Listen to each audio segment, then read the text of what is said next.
goes, at least officially get started. So this is the Kelly Malone Artist Talk. Thank you for everybody who's joined so far.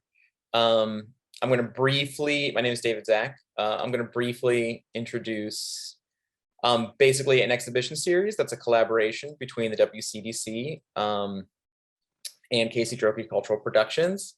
I am working on these 4 shows over the next year and a half, and collaborating with basically artists who are either directly involved in Wilkinsburg or very adjacent to it. And Kelly Malone is one of those people.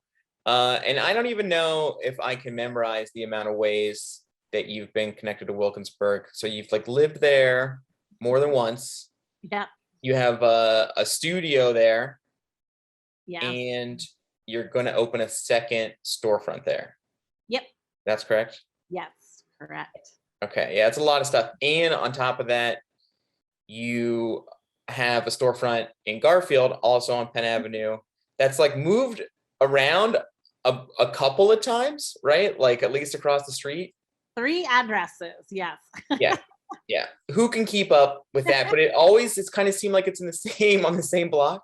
It is. It's never left the like 5100 block. So yeah. I mean, that's a good block. You know, I'd want to hang out on that block. That's a good block. Yeah. And so you've got a lot of stuff going on. And so for this particular show, you did a technique called punch needle, which I had seen before in my life, but number one, didn't know what it was called, and didn't know like what went into making it until I kind of watched you do it during the install. Like my grandmother had like a really cool one when I was a kid, and I just never really considered where it came from. Yeah, awesome. Definitely a big grandma craft with a resurgence. Yeah. Yeah, like all the best parts of grandmas, I think, go into the punch needle world. So for this current show, it's at now, forgive me if I'm mispronouncing it because I've never said it, the Lohr Gallery, Lohr Gallery, which is in WCDC's office, located on, who knows the address of that one. I should have looked it up before I started with it.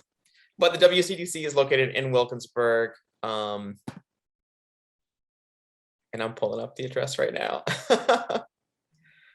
I should 725 Wood Street in the heart of Wilkinsburg, Pennsylvania is where this gallery is located. And you've got about 11 pieces in the show, or 10 or 11 pieces, one larger than the other, and a couple of the triptychs. And they're all, oh, thanks, Marina, I just see in the chat, thank you, 729 Wood Street. And they're all Wilkinsburg locations, that minus the Dairy Delight and Swiss Bell, which is close enough, right? Adjacent. One cheat, yes. Yeah, I think it's okay to cheat with the ice cream, in my opinion. Yeah, who doesn't love Dairy Delight? So. Yeah, totally. So can you talk a little bit about? So you applied to be in this show. You said, I live in Wilkinsburg. I have a studio in Wilkinsburg. Can you talk to us a little bit about how you came up with your idea of using punch needle, and also using punch needle to depict like the spots that you picked, because they're pretty different, but they're also, all tied together about being in the same neighborhood. Yeah, for sure. Yeah, I just thought it would be a lot of fun. I've done punch needle for a few years, and most of my works, you can kind of see punch needles definitely a unique art craft where, you can't get a ton of detail. I mean, you're basically painting with yarn is what you're doing. So a lot of my pieces, the first couple years I was doing it, and even up until this point, tended to be like a bit more just kind of like geometric, simple shapes. Like this is one I just have behind me. So I thought it would just be a really big challenge to kind of step outside of what I'd been doing and try to actually, literally almost paint with yarn, like find images throughout the neighborhood, buildings that I felt were iconic, buildings where I maybe like formed a cool connection in the neighborhood that made me fall in love with the neighborhood, and translate that into a punch needle piece. So it was definitely a big challenge. I mean, I had a couple weeks to do the show, And, I am not the greatest illustrator. So having to take these images from, my mind and like photographs and then basically translate them onto a canvas and then start turning it into an image with yarn was definitely, it was interesting. I had to step outside of my box a little bit.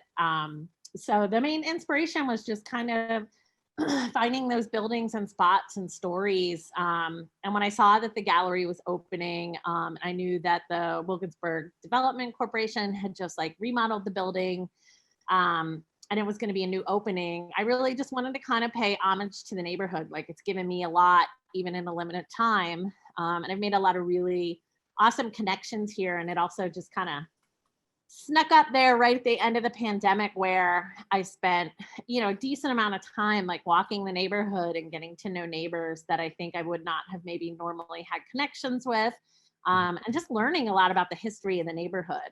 And I even like my first real night back in Pittsburgh, in my 40s, I got taken to a New Year's party in the neighborhood for someone that is like a big art connector here and a real awesome creative person. And that's where I met my husband that night on New Year's, like 6 years ago. And I've pretty much been here ever since. So I definitely had a love affair with this neighborhood and have kind of like gone back and forth between Garfield and here, but I'm back here. So excited to be. And it was just really fun to do the show and kind of pay homage to some cool spots and just try to do something really creative and unique and different. So. So that's super cool. So it's really tying together like 100 different things. Yeah. all into one show. Met your husband in Wilkinsburg, and correct me if I'm wrong, but he helped you build the frames for these pieces, right? So that's a little bit of a collaboration too. Yeah. And you also talked about, was it like your neighbor who you had like a pen pal with, but it was like with plants? Yeah. Where Like you would leave each other like plants and things like that? Yeah. And she's so I have these two neighbors, Jean and Arlene. They rhyme. They're super cute. I would say they're probably in their mid to late 80s.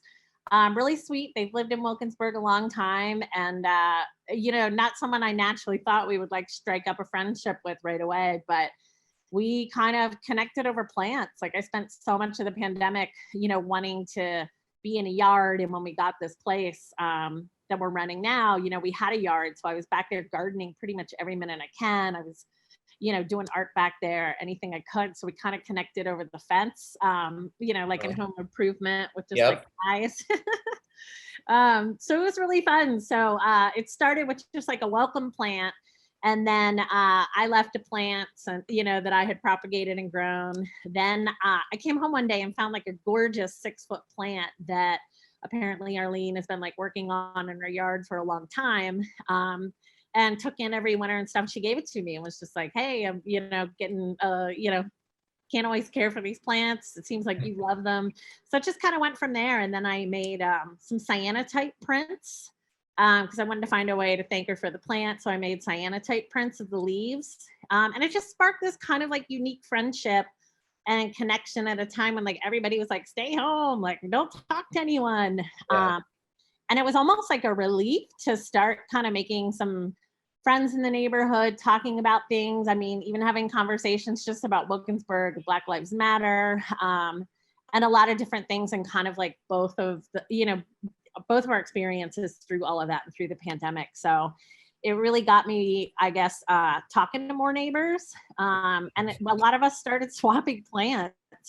And it kind of led to like a lot of conversations about like the history of the neighborhood, what was going on in the world. Like for some of us, like, how lonely we were. And for me at that time, like my just general lack of creativity, like I would sit down with these punch needle frames, with anything artistic and just be like, oh, I don't know, not feeling it. So it was a good inspiration to kind of like kickstart some creativity for me, and also include different like naturescapes throughout all the pieces.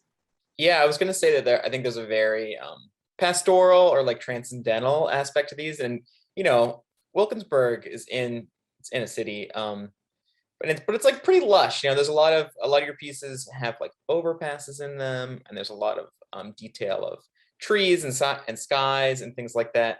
So, and you also, I believe, went around and actually woven certain plants that you found when you were walking around?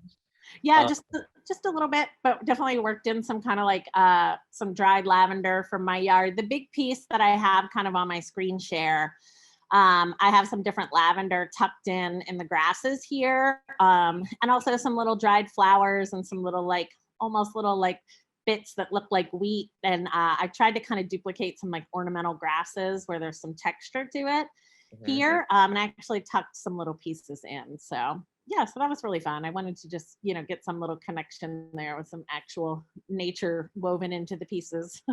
Yeah, like a little extra something, I think, Yeah. in each piece. I want to come back to something that you said a little bit earlier, where you were talking about painting with yarn, I think, which is like a really interesting way to think about it. And you know, there's a lot of different kinds of paintings, but you were basically reproducing real places that maybe you walked around and took photos of with your phone, or you knew that you liked and went and sought them out. And to like recreate some of like the details in those like shots, you probably had to make a lot of choices, right? And I think an example that you told me about, the KFC sign is in one of them, and you were like, I really want to give Colonel Sanders a face, which is like kind of hard to do. So like, You find it. I can pull it up on there. oh, That's this is great. good. Yeah, a nice visual representation. Let's try to And find it. it's right to the left. Yeah, I can see the red. There we go. Yeah, so again, it's super abstract, I mean, I'm working with like really thick yarns, but some of my inspiration for wanting to do this was to kind of try to transition this from a craft to an art. And I think a lot of people that are crafters struggle with that of like, oh, am I an artist or am I a crafter? Or, it's a little tough. Like I grew up with a mom who was a quilter who never considered herself an artist. And I'm like, they're beautiful. Like they're super artful. So I think that was something I wanted to do. And like two artists who really inspired me. One of them is Amy Fisher Price, who is out of Detroit.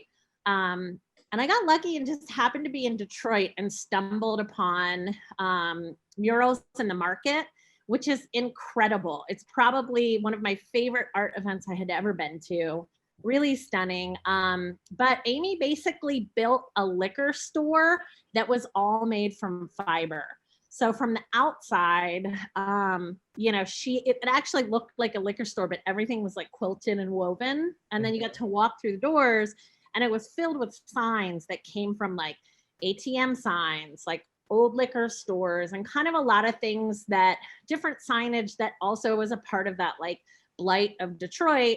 And these neighborhoods going through ups and downs. So that was a little bit of an inspiration. Is that, Wilkinsburg, it's high taxes here, and there haven't been a lot of independent businesses able to really start coming in till recently. So, there's fast food joints everywhere here. Yeah. So it didn't feel quite right to not include a little like, KFC or like, one of the other overpasses is actually a view from like right by the McDonald's there. Yeah. So I had to give, a little peek of a KFC sign in there. I mean, I think those are absolutely landmarks, especially if you're driving through and not taking the side streets, Yeah. And it's They're still right like some beautiful views. I mean, I think I had mentioned before, like I loved through the pandemic, there weren't a lot of places to eat all the time. And sometimes you just wanted something easy, and being able to do like little car picnics or little walking picnics and grab some KFC. And then like within the block of that, there's some really stunning murals that if you don't open your eyes, you could miss. I mean, one of the other pieces I did was based off the Brantley Mural, which is right behind the KFC. So, you could just be in line trying to get yourself some chicken to go, and all of a sudden there's like one of the most stunning murals right there. So I really wanted to kind of like include some of those signs and murals. And Wait, really quickly, two things. Number one, whenever you're sharing your screen, I don't think we can see the images that you can see. Okay. If you could click share screen and see if you can share like the actual photo. I don't know. Oh yeah, there we go. Let's see if that works. Can you guys see now? There you go. That's Colonel Sanders right there on the right. Yeah. It's definitely the thing with punch needles. You definitely get a little bit of like folk or outsider art. It's a little hard to get some precise details there, but I really enjoyed it. It was fun to do. I mean, I think that really adds to it. You know what I mean? There's an element going on there that like you made a lot of choices, I think, in making that sign. Yeah, it looks pretty good. And can you tell us the mural that you were mentioning? Like, what do you Yeah. like about it? I just love it. I mean, it's a huge mural. Let me pull that up real quick too. Um, I guess it's been up since 2017, I want to say. Can you guys, sharing as pause, bring your shared window to the front. Resume share. There we go. There you go. I think we can still see the KFC. Oh, really? Oh, that's funny. Okay. Oh, there we go. I see. I have to do like a new share each time, I guess. Yeah. Sorry, Ah, my technical difficulties there, guys. I think that's all part of the fun. Sweet. So I think you guys can see that now. Yeah. That's the mural. It's super stunning. And I literally took this from behind the Kentucky Fried Chicken drive-through. Mhm. I was out there with my camera snapping away, but you know, it's such a unique, huge piece. And I also think just really inspiring. Like there's a lot of murals went up within like a 3-block radius of where that is, all along the busway, that are all really impactful. Like there's also a brand new mural that went up a few weeks ago, and they just keep adding more over there. So it's just a great corner. So it was really fun to kind of do a piece from each side of the busway, Okay. since it's a, you know, a very busy corner there. Yeah, and Wilkinsburg exists on both sides of the busway as well, so it kind of like incorporates all 4 corners, if that Yeah. makes sense. Um, yeah, I mean, you know, I feel like you captured a lot of maybe what's exciting about at least artistic spaces in Wilkinsburg. Maybe it kind of makes you feel like you're a part of something when you're living or working there. Yeah, for sure. And I definitely think there's such a creative group of people in Wilkinsburg that have been collaborating and doing things for years. I mean, there's so many art houses and art spaces here. You know, and I've been fortunate that even though I've only been here a short amount of time to be able to discover those. And also right now there seems to be a real resurgence of makers moving in. I think over on the 300 block of Trenton, where you know, there's so many businesses that have just recently rented spaces there that are makers. Like I think Stone and Sparrow Ceramics just went in there. Knott's Land has been there and has a beautiful studio. And there's so many people that are making things and so many creatives that are kind of going into some of those old retail spaces along Trenton, which is awesome.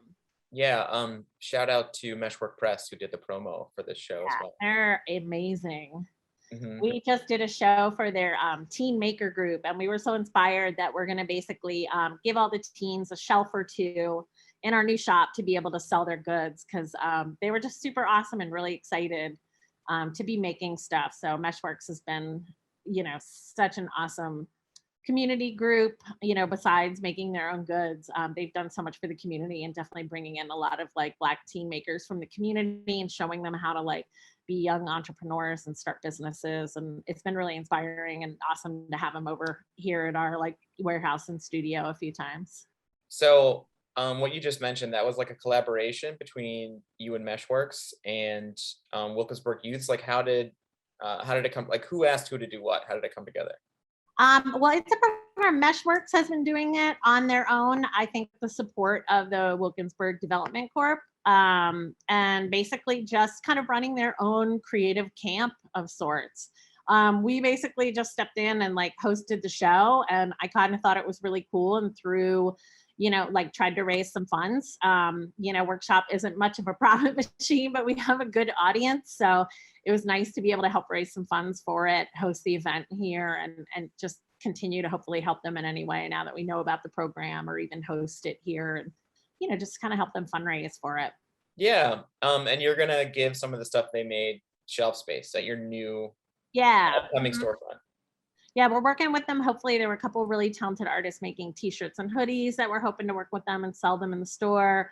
And then there were a few other folks making like jewelry and just all kinds of different crafts. So, you know, I think it's been really cool to kind of connect with them. And also similar to myself, like I said, I struggle with kind of seeing myself as an artist through craft, but to be able to work with these kids to be like, you know, you can have a viable craft business on your own by selling things on Etsy and doing shows and such, but you can also, you know, look at yourself as an artist and show your talent. So I think what Meshworks Press does working with them is a really cool program.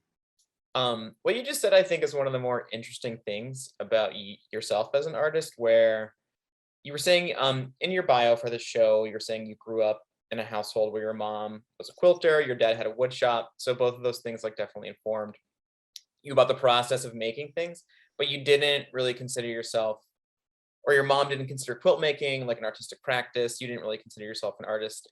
You said that you ran workshops for like 12 years Mhm. before you started to develop your own artistic practice. So what changed, or what inspired you to like change the way you thought about it and start producing work for like art shows or for your own business, or things like that? Like what changed?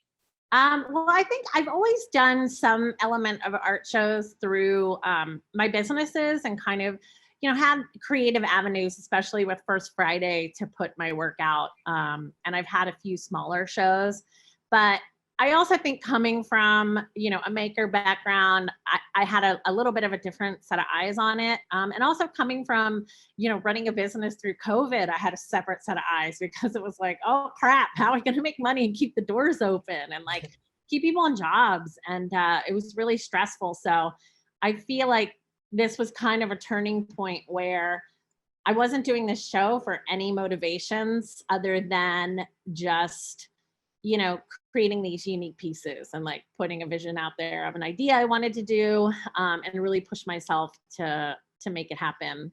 So I think that's definitely something that helped kind of switch my mentality to be like, okay, like you can call yourself an artist, like you're making art, it's okay, and it doesn't have to. It was nice not to have it be for, for the shop or for a class, which so much of what I'd done in the past was for. Yeah, maybe a little bit I don't know, liberating, or from a different angle where you got to decide every part of it. Like it wasn't just to have for a First Friday or have Yeah, for a for sure. spot in your store. So, and it was really fun. I mean, also, I think, you guys are such a great organization. So I was, a little nervous to apply. I didn't have a CV. I didn't have some of those like formal artist things. I didn't go to art school. It's very self-taught in a lot that I do. So, and I think being in my late 40s, like, I've already had like a majority of my careers, but there's still a part of me that's like, you can still start over. And COVID kind of helped me realize that like it's okay to like want to be an artist at almost 50, want to like walk away from some elements of, my business and pass some of it on, or, just some of the things that I do and just make art because I really enjoy it now. Yeah. I think what you said about COVID is very interesting. Apart from everything else, it is kind of like a little reset button, I think, for a lot of people. Mhm. And you could use it as an opportunity to do what you just said, where you're like, well, I'm going to go ahead and try and apply to be in this art show. I feel like I can do it, and I'm qualified and capable. And like, that's all obviously true, right? So yeah, it's not, there's like an infographic where it's like, if your whole life is on a line, it's not too late to start something new until, Yeah. it's never too late. Like the only time where it's too late is like when you're dead. So, um, yeah, I think that's just like a wonderful entrance into it, because your background, like you run your own business, and it's like either expanding or you're collaborating with other people, and you keep really busy. So it seems like you've got a lot of stuff going on all the time. And on top of that, just being around you, just for the show, you've mentioned how you do like 100 different things, in terms of like, an artistic practice. So you do punch needle, you know how to run a wood shop. You do a lot of workshops where it's like a lot of different things. Uh, do you like, how does that work? Do you have like a favorite? Do you switch? Oh man. Is it It's like a a mood mixture. ring? You know what I mean? Do you Yeah, like, it definitely is. Like, oh, today punch needle, tomorrow woodworking. yeah. Yeah, it changes a lot. I mean, I think I had a lot of mental health issues, and also I've never been formally diagnosed with like ADD or anything like that, but I definitely, like everyone I know is like, duh. Um, and I could never stick to one thing, even with careers. So being able to start a do-it-yourself school for me through my 40s was just, and part of my 30s was key, because I got to do something different every day. And even now it's like I've focused on media marketing for a few years. Before that, it was just like learning how to develop content for classes and stuff. So with that, it's given me the opportunity to try all these different things. And fortunately, I've learned what I can handle, what I can't, and that I thrive on like change, always learning new things, and I operate a little better in chaos. So having, some kind of studio space like this has been a godsend, because I could make 12, 13 punch needle pieces in a week, 1 week. And then, like this week, for example, we've been building credenzas and furniture all week. And it always changes. Yeah. Next week, it's going to be upholstery. So, so it's pretty nice to be able to do that.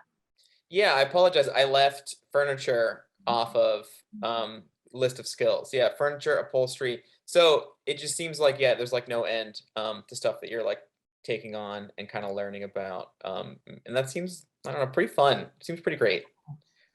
Cool. Um, I think I had a point in like mid 40s where it's just like, well, just want to do what I enjoy now. And if it changes every week, that's cool. But I think a lot of it does tie into kind of like ways to make, art into home goods somewhat. mhm.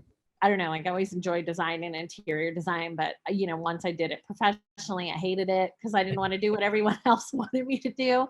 Mhm. So it was really fun. I mean, even with punch needle, like technically the process is making rugs. Mhm. Before, there was machinery doing it, and tufting guns and tufting machines. I mean, this is how people made rugs in the 18 and early 1900s. Yeah. So, it is something that goes in people's home, but I think people just appreciate art so much. Whether it's even on clothing, and like art being so much more accessible now and past just like your walls is really important. So I really enjoyed kind of like finding ways to make home goods artistic. And, I mean, we can all go to IKEA and buy a table and a rug, but there's so few people that are like independent out there that are making like artistic, rugs and furniture and home goods. I mean, there's definitely a lot of like woodworkers out there and a lot of people making beautiful things, but Yeah. having things with actual like art on it has been kind of fun, and something I've enjoyed the last year. Yeah, it seems like all of the stuff that you grew up around and kind of involved yourself in professionally has all coalesced into like a very like bespoke, custom kind of practice where you're able to produce uh one of a kind kind of things that are either informed by your surroundings or by your own like knowledge base. So that's like, I don't know, it's pretty cool. I think it's pretty rare and it's pretty cool. And you've also found a way. I think a lot of people that I've worked with professionally aren't always comfortable monetizing themselves, Yeah. and knowing how to price their work or knowing where it fits in the art world, because that's like a whole other ball of wax. And you kind of came at it from the other direction where you were like, I know how to run a business, I know how to market it, I know how to do X, Y, and Z. And now I'm gonna move from that to identifying as an artist. So it's like, there's no wrong way to do it, I guess is what I'm trying to say. So like, I think yeah, yeah. it's I think that's definitely hard to see that when you come from like, like I worked a lot of corporate retail in my 20s to like learn everything I could so I could have my own business. And then, it was a decade or so just trying to make my business successful and keep going. I mean, it still blows my mind that I've had a business for 13, 14 years. I'm like, what? Mhm. So now it's a nice time to be like, I definitely did it in a backwards way. And I mean, it probably would have been different if I went to art school, or if I didn't have to jump out there and go right to work when I was younger. But, I'm just happy I've been able to find it, when I did, and at least be able to like always make room for art in my life that doesn't necessarily have a financial purpose behind it or trying to make money, just making it because I enjoy it. Like I had no idea how this show would come out, and I'm thankful. Like I walked out the first night and was like, oh, a couple of pieces sold. Some people like it, Mhm. Mhm. That's kind of interesting experience. Super cool. We've got a question from Marina. Shout out Marina in the audience. Hi, Uh, is there a new skill or medium you're hoping to learn? Oh, she turned on her camera. Hoping hi. to learn and add to your making next. Like, what's next for you? Ooh, I have so many. I mean, my husband and I spend 90% of our marriage watching woodworking videos on YouTube. Now that we've kind of gotten through the pandemic, we're really starting to try to like buy different tools. That's like a dangerous and endless thing with woodworking because there's always a new tool, there's always a new technique. But definitely have always built very basic furniture. So even with the show, like we made the frames. But with that, we also like milled some of the wood. And now we're trying to find ways to turn pallets and recycled wood and trash wood that we find into like beautiful frames, whether it's for our own work or for artists. So that's definitely next on my list is learning framing. But also, as much as I love this darn little tool and making these pieces, my fingers are so cramped all the time. So I think I'm going to invest in an electric tufting gun to start making actual rugs next. I'm a little scared of it, but I don't know. I have so many other power tools. I don't know why, but to go from this tiny hand tool that you're just like tinking, kinking, to a tufting gun that's like is a big change, but super fun. That's a great question, Marina. Thank you very much. Yeah, that punch needle tool definitely looks like a torture device. Yeah, it's funny that these pieces are what come out of that right? tool. It's Yeah. so tiny too, and it's like I still get them. I mean, you can get like cheap ones that are kind of terrible on Amazon and stuff, but the person I get these from, they're actually like spun on a lathe and completely handmade. And it's such an old school tool. Yeah. I've had a few confiscated at airports before and been like, it's like a knitting needle. Don't take it. You know? Yeah, it's super old world. And like you were saying, been around for a long time. So you're thinking about moving on to rugs. I noticed that you did a lot of like obviously locations in Wilkinsburg with these pieces, but do you think that opens the door for people asking for like commissions? So like, can you Yeah, do one I of hope my so. cat? Can you do one of my backyard? Like, is Yeah, that something you can for see? sure. I think it's been fun. I had a few folks ask, and honestly, I have moved so many times because I've always been a bit adventurous. Like my husband's so over it. I think we've moved like 7 times and we've been married 5 years. And I don't know, I think like doing a craft like this is really inspiring to be able to like give people a snapshot of their home in a unique and different way. And I really enjoyed that. Like, some of my favorite pieces, I just really enjoyed, like one of my favorites was, the house that we met in, our friend Amy, we did her house and it meant so much to her. So I think I'd like to do it. I've been really inspired by Jen Cooney, who is an artist that works at Workshop and is really talented. And they spent the majority of the pandemic doing custom home illustrations of people that took so much personality. And, we got one. And it just made me cry when I got it. And I think doing those kind of like, custom pieces for people that embrace their home or whatever it is, something that they love is really special. And something I definitely like would enjoy doing after seeing men do it and just like, put so much work and love into it. It's just so much more unique than just having like a photo. So Totally. It's also like your own kind of interpretation yeah. of the location or the item and stuff. So it definitely goes through like a filter there, and it's pretty cool. I've really quickly, I've also seen a great Jen Cooney show in the South Side, I think pre-COVID. That was pretty cool. So Yeah. shout out. So talented. I Shout love out Jen Cooney. just inspired that I get to work with them every day. We like feed so much creative energy off of each other. I'm really fortunate to work with a lot of artists. So Yeah. I also like working in the arts for that reason. Do you have a example of Amy's house that you made, or is that not? yeah, let me find that one. Let's see if my crappy tech skills right now can handle it. All right, cool. New share. I think I got this down now, guys. So this was the punch needle of Amy's house.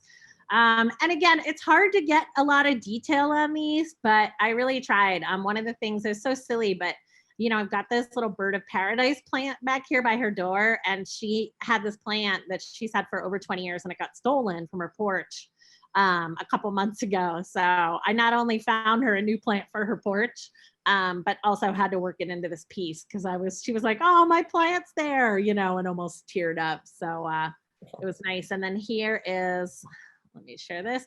Here's what her house looks like every day. So again, it's yarn, so it's not the most perfect representation, but really fun to do. You can definitely tell it's, where the inspiration came from.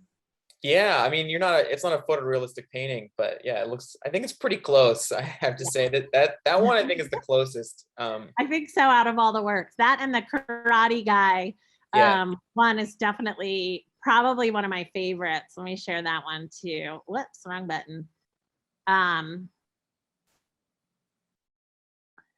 I love, can you guys see that one? Yeah. Sure. I love that. That was absolutely one of my favorites. And that's a mural in Wilkinsburg. Yeah. So let me pull up my pre-inspiration. I feel like I'm just like, my glasses are all scrunched up as I'm looking on me. Sorry. Uh-huh. There we go. So then there's the actual building.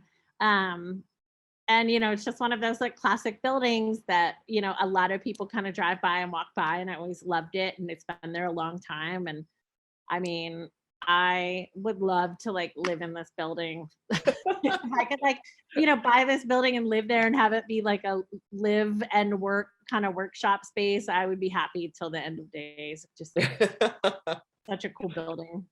Yeah, I mean, I think definitely an attainable goal. Like, hold on to that one. Yeah. All right. If anybody else has any questions, while we have Kelly's full attention, feel free to throw them in the chat. And we've kind of talked about like what you've gone through growing up and professionally coming back to Pittsburgh.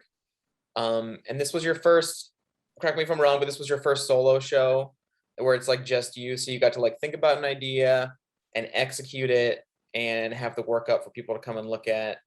And is that a little bit of a different experience than maybe, have you been in group shows? Like what have you done artistically apart from this solo show? Like you've been in group shows? I have done a few group shows. And I've also, like I said, I've done a lot of the art I've done is doing kind of a couple times a year at Workshop San Francisco. I would, which is the DIY school I've had out there for 12 years. I would just redesign the whole thing. And when we did that, I would try to do like a lot of like intense installations around crafts that people were learning. So, 1 month it might be wood, and then I would put up some wood art. So I kind of outside of that, like installation and like doing, my own pieces in my own shops. I did have one small show at the Ace, right as the pandemic started. But that was a little bit more of like, they were nice and like, let me put my pieces up since I was in there a lot, and we did a lot of events there. So this was definitely the first show I'd done where it was like in a gallery. It was definitely nerve-wracking and a little scary. I think I like almost didn't hit send a few times when I applied, but was like, wow, what's the worst that can happen? They could say no. So it was a really cool experience. Again, just coming from that crafter background, this was definitely one of those opportunities where I wanted to like, try to do something more artistic based with it. So it was really cool. So I appreciate it for that. Sure. Do you think this might mean it's more likely that you do another solo show at some point in the future? I hope so. I mean, now I really want to do a then and now Pittsburgh show, because there's so many amazing historical, putting this show together, I really geeked out on the history of Wilkinsburg. And it's like just been really cool to see different things and learn a lot about the history of it. But also it's been through so many changes, and living in such a historical city where things have changed so much, and where there was, so many things closed up in the 70s. I just think it would be really cool to find different neighborhoods and do some like then and now pieces where, I maybe do a piece of, a great example is there is in Hamnet Square here in Wilkinsburg, there is a really beautiful overpass that isn't used anymore, I don't think. And it's really overgrown.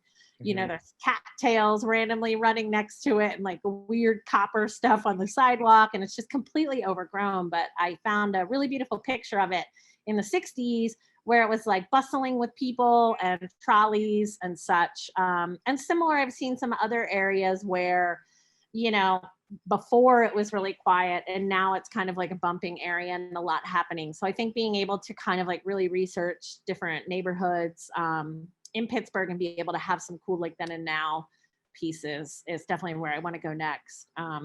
You know, I think I'm Yeah. starting to turn into like a little bit of a history geek. Mhm. So I think that's a fun base for some pieces that I'd like to work on next. Yeah, that sounds very exciting.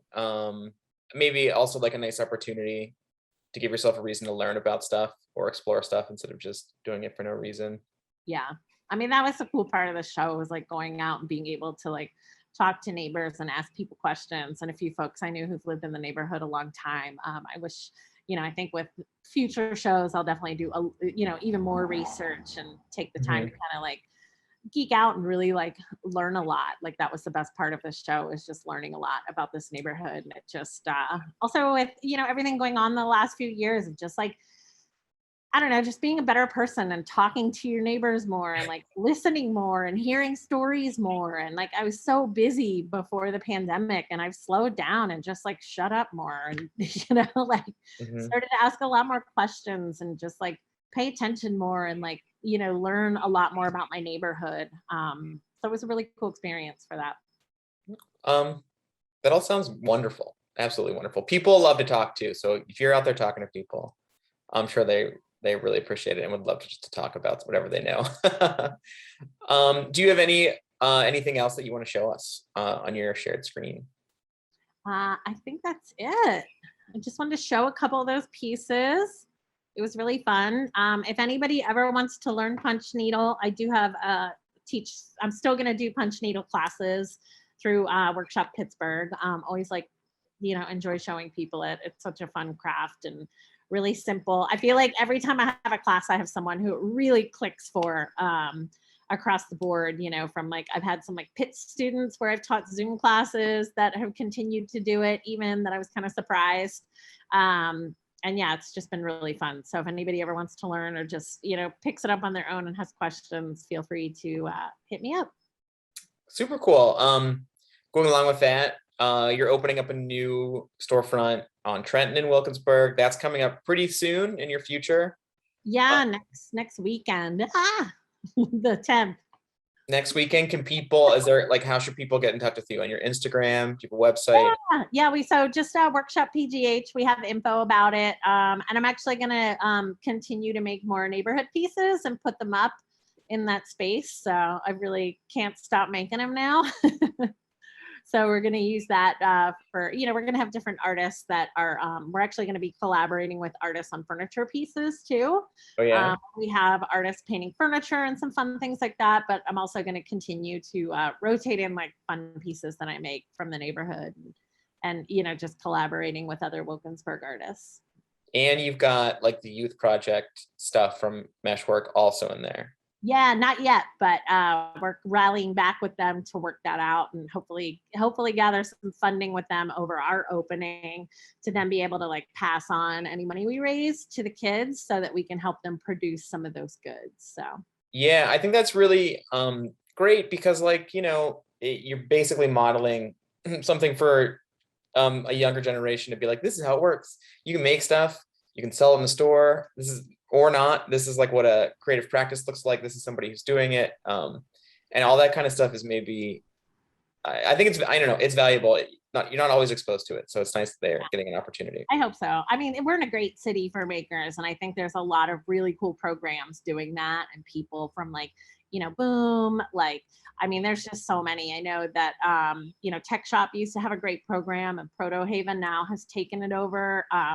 But just having those different programs, like I can't imagine how different my life would have been if someone showed me a little bit more on like how to make stuff and like finding ways to like learn to represent yourself better as far as just like selling your goods and your wares. And, I might have skipped the whole decade of trying to learn that through, like corporate retail and, different jobs that way. But so yeah, it's just really important. And I mean, the kids just light up, and there's so many talented makers out there now in Pittsburgh that have gone through some of these programs that are in their early 20s and supporting themselves. Like Kin of Duncan is one that I think of, super talented and makes like different dog goods and dog clothing that's been at it for a couple of years that came out of one of those programs.